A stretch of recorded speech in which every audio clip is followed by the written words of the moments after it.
வணக்கம் மக்களே! நான் உங்கள் புகழேந்தி கருணாநிதி எலும்பு, மூட்டு, தசை, நரம்புக்கான சிறப்பு எண்முறை மருத்துவர்.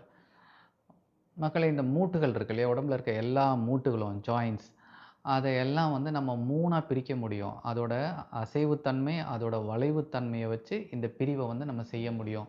அதில முதல் பிரிவு பார்த்தோம்னா நார்மல். அதாவது என் மூட்டு இதுவரையும் இப்படி போணும் நேரா அப்படின்னா இந்த மூட்டு. இப்படி நேரா போனோம்னா இதுவரையும் நேரா போயிடுது அனடாமிக்கலா. அப்போ இது நார்மல் ஜாயிண்ட்.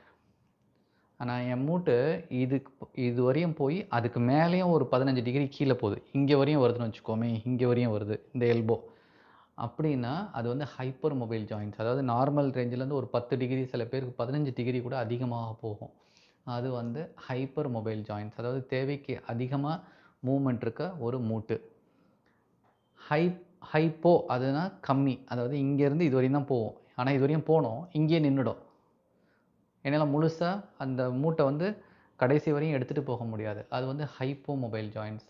ஸ்டிஃப் ஜாயிண்ட்ஸ்ன்னு சொல்லுவாங்க. இல்ல எனக்கு தேவையான மூவ்மெண்ட் இல்லாம கம்மியா இருக்கிறதா அர்த்தம். இப்ப இந்த 3 பிரிவுகள் இருக்கு இல்லையா? இதுல நார்மல் ஜாயிண்ட் இருக்கு. எனக்கு இதுவரையும் போக முடியும். அப்டின்னா, அதால எனக்கு எந்த பிரச்சனையும் இல்ல. அத நீங்க ஸ்ட்ரெங்தனிங் பண்ணலாம். அதுக்கு ஃப்ளெக்ஸிபிலிட்டி ட்ரெயின் பண்ணலாம். எல்லாம் பண்ணிக்கலாம். அதுல எந்த பிரச்சனையும் வராது. ஆனா, இந்த ஹைப்பர் மொபைல் ஜாயிண்ட்ஸ்ன்னு சொல்றோம் இல்லையா? அதாவது என்னால இதுவரையும் இருக்கு. அதுக்கு கீழ இன்னும் ஒரு 10 டிகிரி எக்ஸ்ட்ராவே போவும். மூட்டு இப்படி நீட்டணும் அப்படின்னா, என் மூட்டு இப்படி நீட்டி அதுக்கு மேல ஒரு 10 டிகிரி என்னால எக்ஸ்ட்ரா அந்த மூட்ட வளைக்க முடியும். ஆ இத மாரி எல்லாத்துலயும் சொல்லலாம். இப்ப தோள்பட்டை பார்த்தீங்கன்னா, எனக்கு இதுவரையும் போகுது அப்படின்னா, சில பேருக்கு இப்படி போய் இந்த மூக்க தொட முடியும். அந்த அளவுக்கு மூவ்மெண்ட் இருக்கும். இதெல்லாம் ஹைப்பர் மொபைல் ஜாயிண்ட்ஸ். இத எல்லா ஜாயிண்ட்ஸ்லயும் இருக்கும். முதுகுத்தண்டு எல்லா இடத்துலயும் இருக்கும். ஆ. இப்போ இத வச்சு ஒரு உதாரணம் பார்க்கணும்னு வச்சுக்கங்களேன். இந்த யோகா பண்றாங்க இல்லையா? அந்த யோகா பயிற்சியில சில பேரால இந்த கால தூக்கி இந்த பக்கம் போட்டுக்க முடியும். ஒரு 10 பேர் யோகா பண்றாங்க அப்படின்னா, ஒருத்தர் இந்த கால தூக்கி இந்த பக்கம் போடுவார். இன்னும் கொஞ்சம் பேரால இந்த கால தூக்கி போட முடியாது. ஆனா அவங்க முயற்சி பண்ணுவாங்க. சில பேரால அந்த கால தூக்கவே முடியாது. இந்த மாரி 3 வகையான மக்கள் அந்த இடத்துல இருப்பாங்க.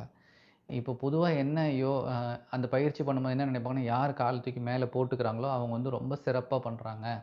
யாரால போட முடியலையோ, அவங்க அந்த அளவு சிறப்பா பண்ணல. அதாவது அவங்க இதுக்கு எலிஜிபிள் இல்ல அப்படின்ற மாரி ஒரு குரூப் பண்ணுவாங்க. அப்படி பண்றது சரியான்னு கேட்டா என்னைய பொறுத்தவரையும் சரி கிடையாது மக்களே.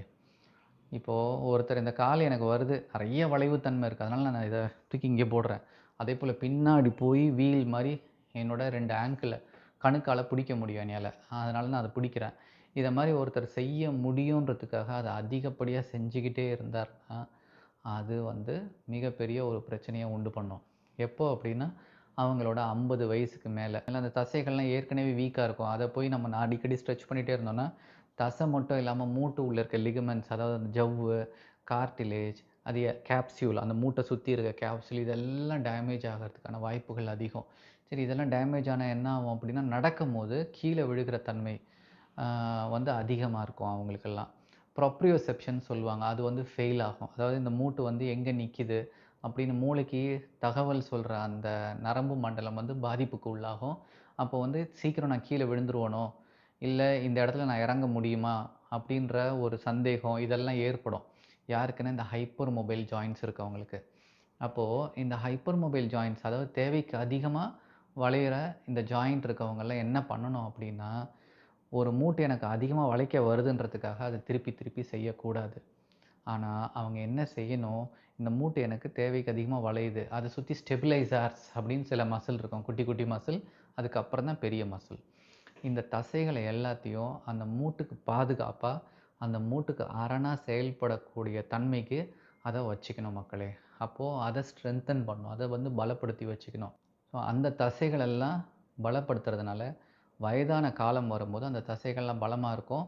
அந்த மூட்டு தேய்மானத்துக்கு உள்ளாகாம பாதுகாப்பா வச்சுக்கலாம்.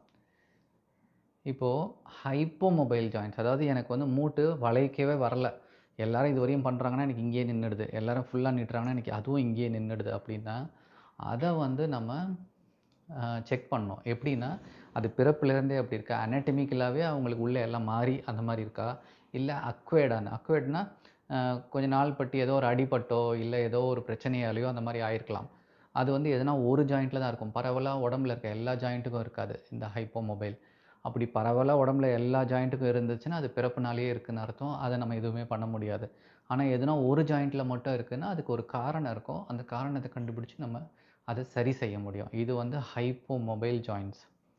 இப்போ ஹைப்போமொபைல் ஜாயிண்ட்ஸ் பார்த்தாச்சு, ஹைப்பர் மொபைல் ஜாயிண்ட்ஸ் பார்த்துட்டோம் இல்லையா? இன்னொன்னு வந்து நார்மல்.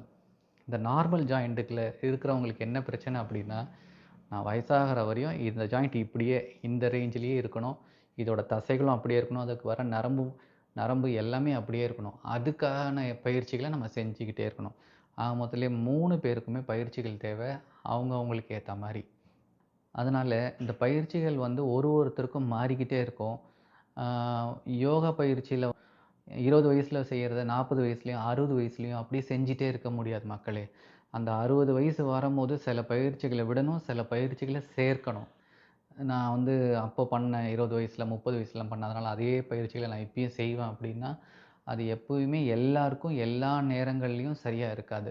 அதனால அந்த பயிற்சிகள்லாம் மாற்றி அமைக்கணும். அவங்கவங்க உடல்நிலைக்கும், அவங்கவங்க வயதிற்கு ஏற்றார் போலயும் அந்த பயிற்சிகள நம்ம மாற்றி அமைச்சுக்கிட்டே இருக்கணும்.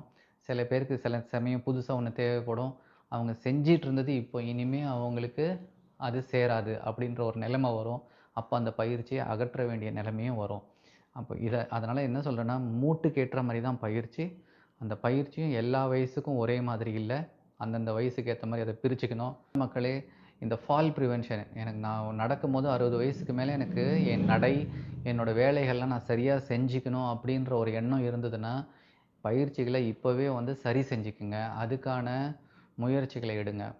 அப்படி பண்ணா தான் ஒரு வயசுக்கு மேல நாம வந்து கீழ விழுந்துருவோமோ, இல்ல கால் எடறிடுமோ, இல்ல நம்ம ஸ்வேயிங்ன்னு சொல்லுவாங்க. ஒரு மாரி ஆடி ஆடி நடப்பாங்க. ஏன் அப்படின்னா, அவங்க ஜாயிண்ட்ஸ்லாம் ஹைப்பர் மொபைலா இருக்கும்.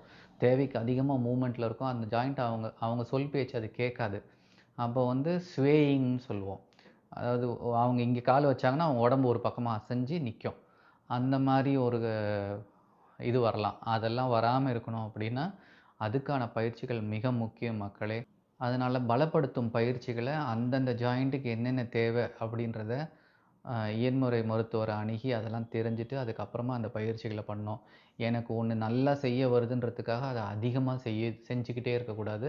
இல்ல ஒரு 10 ஃப்ளெக்சிபிலிட்டி பயிற்சி, இல்ல 10 யோகா பயிற்சிகள் வந்து எனக்கு ரொம்ப நல்லா வருன்றதுக்காக அத செஞ்சுக்கிட்டே இருக்கக்கூடாது. ஒரு 50, 55 வயசு தாண்டும்போது, அத வந்து நம்மளுக்கு ஏத்த மாரி மாற்றி அமைச்சுக்கணும் மக்களே. அதுதான் இந்த காணொளியோட நோக்கம். பயிற்சிகள அந்தந்த வயசுக்கு உங்கள உங்களோட ரிக்வயர்மென்ட்டுக்கு ஏத்த மாரி, உங்களுக்கு என்னங்கெல்லாம் வலி வருது, தேய்மானங்கள் வருதா, அதுக்கு ஏத்த மாரி அந்த பயிற்சிகள மாற்றி அமைச்சுக்கிட்டே இருக்கணும். இத உங்களுக்கு புரிய வைக்கிறது தான் இந்த காணொளியோட நோக்கமா இருந்தது மக்களே. நன்றி. இணைப்பில் இருங்கள்.